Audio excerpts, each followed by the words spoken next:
11 रुद्रावतार की ओर हम चलते हैं। पहला गृहपति अवतार जिसकी कथा हम सुना चुके हैं। दूसरा अवतार दुर्वासा ऋषि अवतार।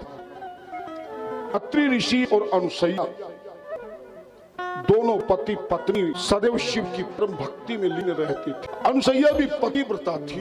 एक बार नारद जी ने लक्ष्मी, ब्रह्माणी और सरस्वती और लक्ष्मी के सामने अनुसैया की महिमा का गुणगान कर दिया कि अनुसैया से बड़ी कोई पतिव्रता नहीं है। इसको सुनकर तीनों देवियां जलने लगी।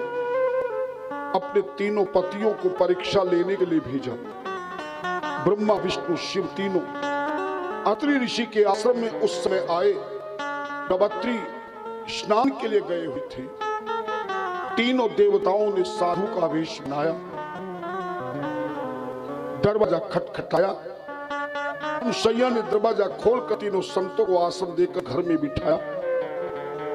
बोले कि हम भोजन करना चाहते हैं, पर भोजन हम तभी करेंगे मैया जब शुद्धता से भोजन बनाए। मैया ने स्नान आदि कर चौका बर्तन करके रसोई में शुद्ध भोजन बनाया। 3 थाल रखे, आसन लगाया। संतों ने कहा हम ऐसे भोजन ही करते हैं।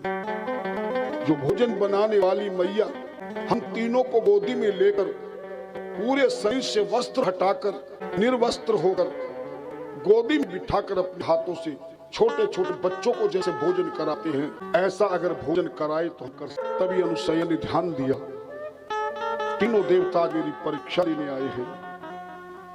तभी उस देवी ने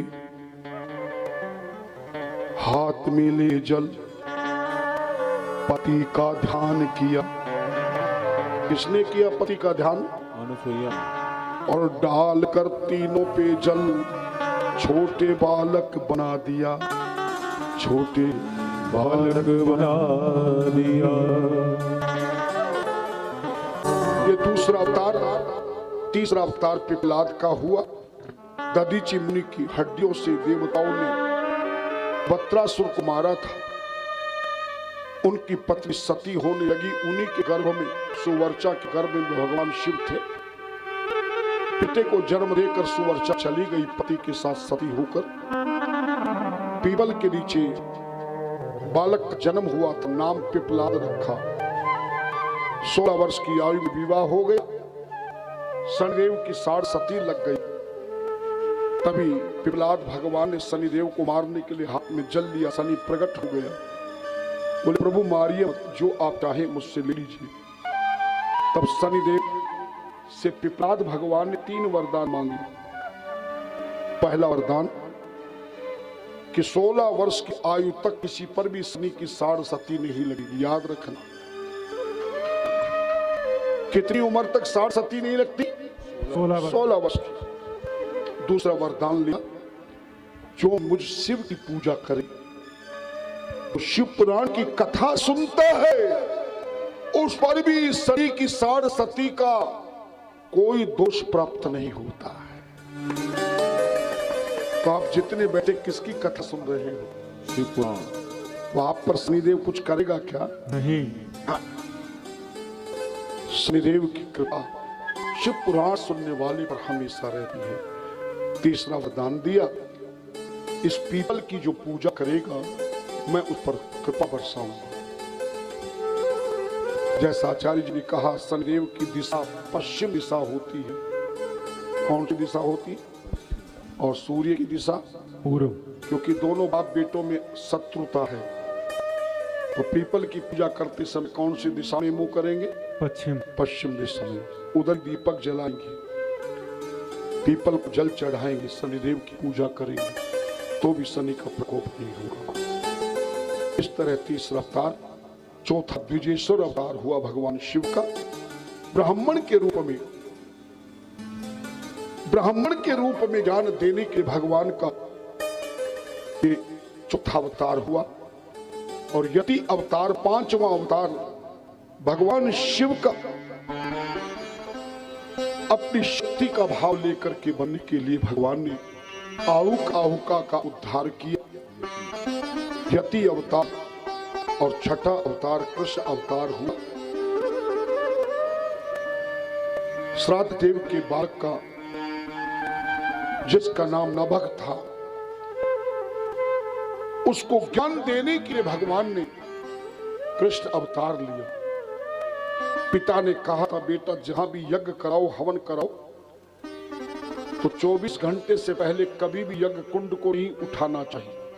हवन कुंड के रात की 12 बजे तक अर्धरात्रि में भगवान शंकर आते हैं। एक बात का ध्यान रखना, जो आहुति अग्नि में चली गई, सामान की आहुति हो या सामग्री की, मगर हवन कुंड के बाहर जो सामान गिर जाता है, सामग्री गिर जाती है, कभी भी उसको इकट्ठा करके अग्निदेव में मत डाल दे।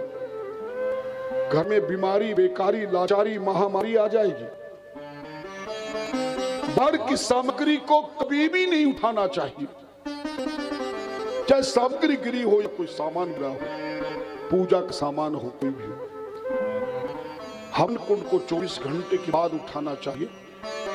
हवन कुंड से बाहर गिरी हुई सामग्री को इकट्ठा करने के बाद लाल कपड़े में बांध कर 3 गांठ लगा के संभाल कर रखना चाहिए, या तो किसी खेत में गड्ढा करके उस पुतली को दबा देना चाहिए। किसी पार्क में नहीं हो तो अपने गमले में ही मिट्टी के नीचे दबा देना चाहिए सामग्री को, या आसपास में बहता हुआ जल हो तो उसमें विसर्जन कर देना चाहिए। हवन कुंड के बाहर की सामग्री को कभी भी अग्नि में नहीं डालना चाहिए। इस तरह भगवान का छठा अवतार हुआ। कृष्ण के रूप में प्रभु ने दर्शन दिए। नरक को 7 अवतार अवधूत अवतार हुआ, जिसकी कथा भी हमने इंद्र और बृहस्पति की कथा में सुनाया था। और इसी तरह भगवान का 8वां अवतार भिक्षुक अवतार हुआ। विदर्भ देश के राजा सत्यरथ को मार दिया शत्रुओं ने। पत्नी गर्भवती थी, जन्म दिया बच्चे को, पेड़ के नीचे छोड़ करके तालाब में जल पीने चली गई। मगरमच्छ ने पकड़ लिया, ग्रह ने पकड़ लिया, मर गई। अकेला अनाथ बालक को ब्राह्मण विधवा पत्नी जिसकी गोदी में बच्चा था, उस बच्चे को देख सोच रही थी किसका बच्चा है। उस राजा सत्यरथ के राजा राजकुमार के जीवन को बनाने के लिए ब्राह्मण विधवा पत्नी को उपदेश देने के लिए भगवान ने भिखारी का रूप धारण किया था। और इस तरह से 9वां अवतार है सुरेश्वर अवतार, इंद्र का अवतार। कौन सा अवतार है? इंद्र का। ये इंद्र का अवतार सुना होगा आपने, इससे पहले भी सुना होगा। भगवान शिव का ये सुंदर अवतार है। उपमन्यु का नाम तो आपने सुना होगा कभी। हमारे यहाँ तो पढ़ते समय उपमन्यु का चरित्र हमारी हिंदी की किताब में था, जिनके पिता उनकी माता को छोड़कर संन्यास ले लिया था। उपमन्यु अपनी माता के साथ मामा क्या रहने लगे। मामी खराब थी, अपने बेटे को दूध पिलाती थी। एक दिन मामा के बेटे ने झूठा दूध उपमन्यु को पिला दिया। उपमन्यु ने हट किया, मुझे यही दूध चाहिए। क्रोध में माता ने रात्रि के समय बेटे को घर से बाहर निकाल दिया। जंगल में नारद जी मिले, शिव की पूजा बताई। उपमन्यु ने घोर तप किया।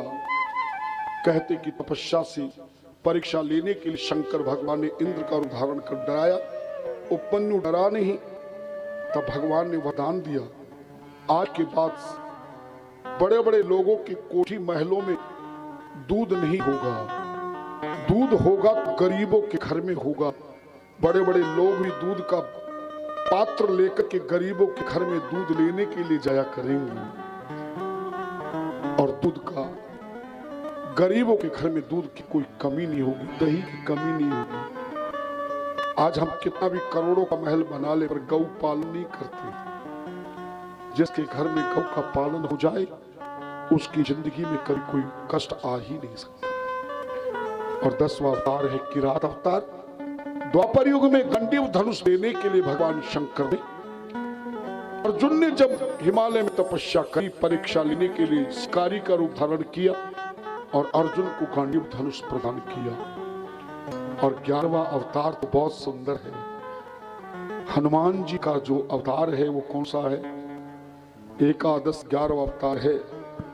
जो हनुमान जी की पूजा करते हैं, पूरे 11 अवतारों का फल प्राप्त हो जाता है। और जानते हो हनुमान जी की पूजा करने में कौन सा मंत्र बोलना चाहिए? छोटा सा मंत्र बता देता हूं आपको, कितने लोग सुनना चाहते हैं?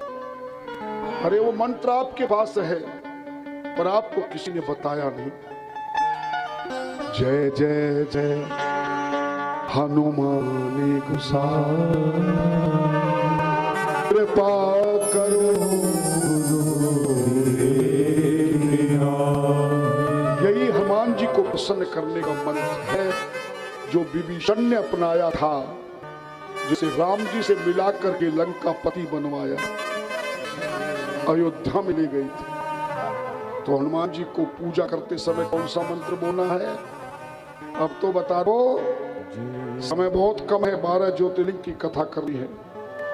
थोड़े समय में सब कुछ समझ जाना, जल्दी से कोई बताने वाला नहीं आएगा। जय जय जय हनुमान गोसाई, कृपा करो गुरुदेव। अगर जिसके घर में मंगलवार के दिन, शनिवार के दिन सुबह से शाम तक ये चौपाई बोली जाती है, उसे पूरे सुंदरकांड के पाठ का फल नहीं, पूरी रामायण का पढ़ने का फल प्राप्त होगा। और जो हनुमान जी की इस मंत्र को गाएंगे, पूजन करेंगे। कई लोग शंका करते हैं कि माताओं को हनुमान जी की पूजा नहीं करनी चाहिए, हनुमान चालीसा पढ़नी नहीं चाहिए माताओं को, बहनों को, बेटियों को। ऐसा अगर तुम्हें कोई कहता है तो मेरा नंबर नोट कर लेना, मेरी बात कराना। तुलसी जी से पूछा गया कि हनुमान जी की हनुमान चालीसा कौन पढ़ सकता है, कौन नहीं पढ़ सकता, पूजा कौन कर सकता, कौन नहीं कर सकता। तुलसी जी ने लिखा, जो यह पढ़े हनुमान चालीसा होए सिद्ध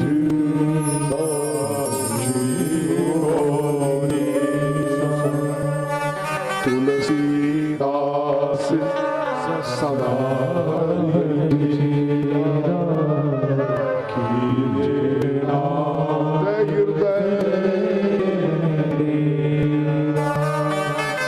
क्या बोला? कौन पढ़ सकता है? बोले जो मान एनी बॉडी, कौन पढ़ सकता है? कोई भी।